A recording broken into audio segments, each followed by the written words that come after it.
the next one is crane coverages, right? So this is just a creative way of showing crane coverage in several different methods using a couple of different tools in cmBuilder.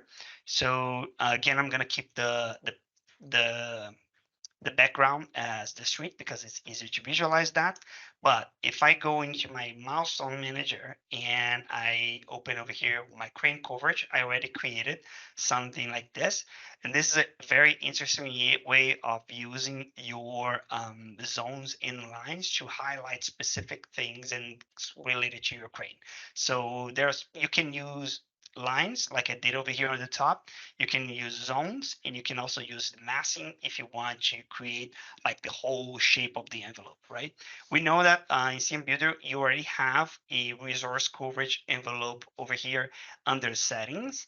And this is a resource coverage that is created automatically. And for some cranes, this is going to be following the hook for other cranes, it will be following the tip of your crane.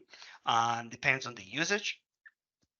But if you wanted to do something that's more customized, like this one over here, to identify, for example, the parts of your crane swing that are allowed in green, the ones that you can hover in with like a live load, but you have to like alert people or have specific measurements for safety, and the parts that you cannot hover live load or swing in any situation, right? So this is a very interesting way of showing that, and you could also use your 3D labels to highlight and like identify each one of these parts and assign them to one specific milestone if you want to see that only once, just to identify those kind of like aspects of your crane.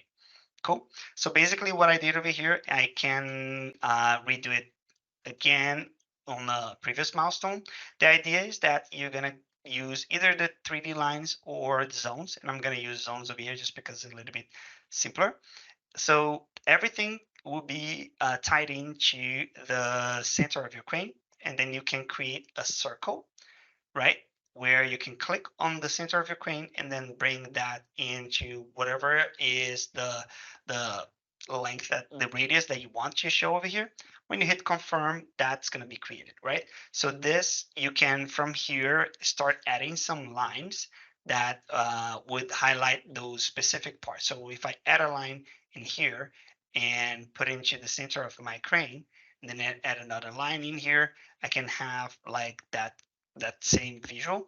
And now it's just like a matter of like playing around with your sketch to make sure that it will show exactly what you want. Some of you might have some difficulty to kind of like play around with the arcs, and the arc is a tool that requires a line to start from and will always be tangent to a line. So if I click on an arc over here and I try to create a tangent to that, it might create something like this. So don't worry about that. Just go into edit sketch, and then every arc will have a center, so you can click on move and then bring this arc to the center of this arc to the center of your crane, and then you will be able to highlight that exactly what you want. Cool. So you can create the same idea but facing the other way, and it's super easy. You just copy a zone, and then you can paste that zone, place that zone exactly where it was supposed to be, and then you can edit the sketch, and then you can click on move, select the arc, delete it, and then you click on the other arc, and then you can create the same thing over here. So see how when I'm gonna create the arc on the other way, it's still taking me to like that previous path because the um sorry, the orientation of the arc is defined by like if you tangent to one side or the other. So you can create, instead of creating an arc over here, you can create a line just to invert where what is the orientation of that arc, and you can close this, and this line that I created over here, just to make sure that it's perpendicular and facing the other way. After I'm done with the arc, I can click on the line, delete it, and then bring the point to this side.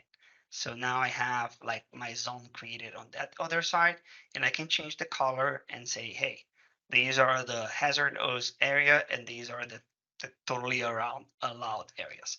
Of course, you can customize this the way that you prefer for your logistics plan, but this is the way to do that. And these are projected on the ground, but you can also unproject them and then bring them up if you want to make these zones like show up on a 3D space like this. Okay, so keep in mind that everything that I'm doing with a zone can also be done with a 3D line in a massing. So let me project this guy back on to the ground. And also on the crane envelopes, there is another interesting, oh, one thing to notice about this is that you should always like see if like you want these visuals to be showing at all times on your timeline or it's just for specific milestones. And the way to manage them is just ending these parts at a specific milestone. So when you go to the next stage, they won't show up. Okay.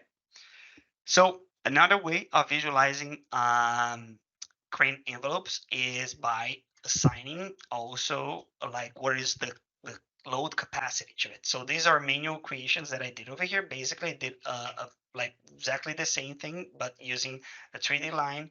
You go into 2D and you start with a circle and then you create a circle just to define like what is the radius. And then you click on move over here, click on the radius, and then put in the radius that you're going to find on your spec sheet, right?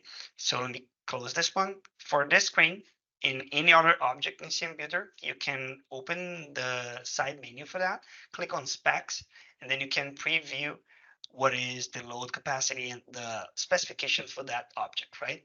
So for this screen specifically, we can find the load capacity over here, and you can open this in another tab, right? Like I have it over here, and you can have these side by side, so you can visualize what are the values that you want to highlight.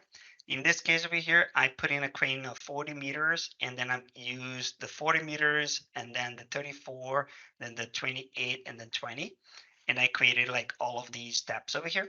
And basically to do that, you can click on the arc on the circle that you're creating, go into edit sketch, click on settings, turn on the length so you can see what is the radius of that crane of that circle.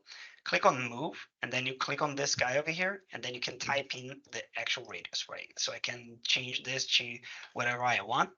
And now I have a line that represents that load capacity. So lines by default, they are created projected on the terrain. So if you want to move them up, you can unproject them on the terrain and then you have them in here. And if you want to create several of these lines, just make sure that when you click, when you move them up, that you know what is the Z value over here. So you can copy the Z value to apply to the other lines. So they will all be on the same elevation. And after that, what I did was just to do the same thing, but with labels to show the load capacities in there. So this is a great way for you to visualize and see what are the parts on your model that will be inside specific load capacity ranges. Okay, so this is something that we plan to have done inside the platform automatically in the future. But for now, you can identify those load capacities manually inside cmBuilder. Cool.